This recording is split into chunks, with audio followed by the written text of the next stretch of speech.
प्रदीप हूँ। मैं हिमाचल प्रदेश के सिरमौर ज़िला में एक छोटा-सा गाँव है अंधेरी, वहाँ से हूँ।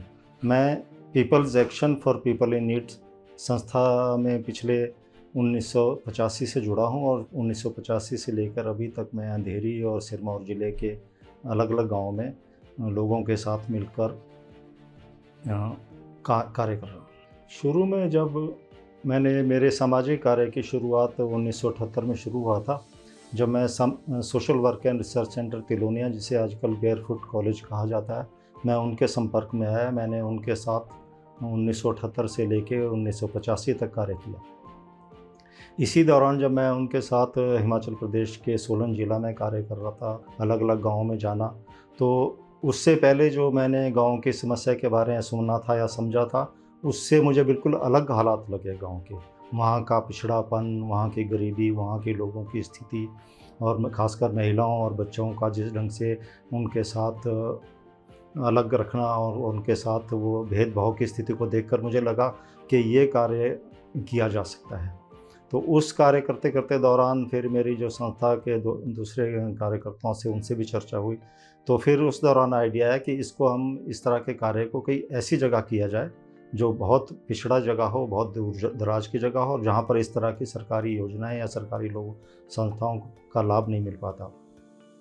तो सिरमौर ज़िला उन दिनों में भी बहुत पिछड़े हुए ज़िलों में से हिमाचल प्रदेश के एक ज़िला था। तो वहाँ पर के बारे में आम समाज में ये चर्चा थी कि सिरमौर बहुत पिछड़ा है, वहाँ बहुत गरीबी है, वहाँ के लोग अज्ञानी हैं, वहाँ पर तंत्र मंत्र और अंधविश्वास पे बहुत ज़्यादा विश्वास किया जाता है। उस दौरान फिर जब हमने शुरुआती दौर में कुछ कार्यक्रम चला दिए, तो पहले तो लोगों का भी कोई हमें सहयोग मिलता रहा, मगर जैसे ही हमने कार्यक्रम चलाने शुरू किए, तो जो वहाँ के प्रभावशाली लोग थे, उन्होंने हमको इस ढंग से कह दिया कि अगर आपको यहाँ पर नए कार्यकर्ता की भर्ती करनी है, तो वो हमारी मर्ज़ी से होगी। उदाहरण के लिए हम एक वहाँ पर शिशु केंद्र चलाने का एक कार्यक्रम हमने तय किया, केंद्रीय समाज कल्याण बोर्ड के साथ।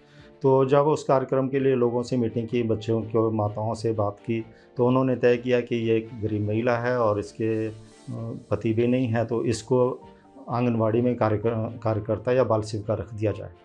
तो हमने उसकी नियुक्ति कर दी। दूसरे दिन जो पंचायत प्रधान थे वो हमारे पास आ गए कि आप इस महिला को उस कार्यक्रम में नहीं रखेंगे, उसको रखेंगे जिसे मैं सजेस्ट करूँगा।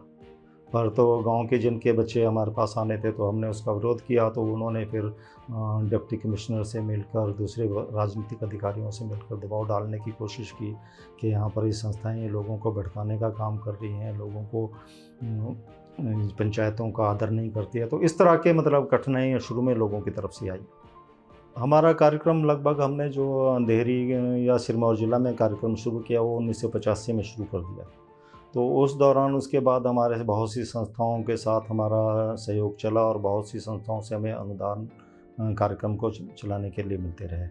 तो जब इसी दौरान फिर इसी लगभग 22-23 में हमारा नेशनल फाउंडेशन फॉर इंडिया से भी संपर्क हो गया। तो उस दौरान फिर पिछले 2023 में मार्च में हमें जो ये बालिकाओं के लिए सशक्तिकरण के लिए सिरमौर में 10 ग्राम पंचायतों में चलने के लिए कार्यक्रम की मंजूरी हमको नेशनल फाउंडेशन ऑफ इंडिया की तरफ से मिली।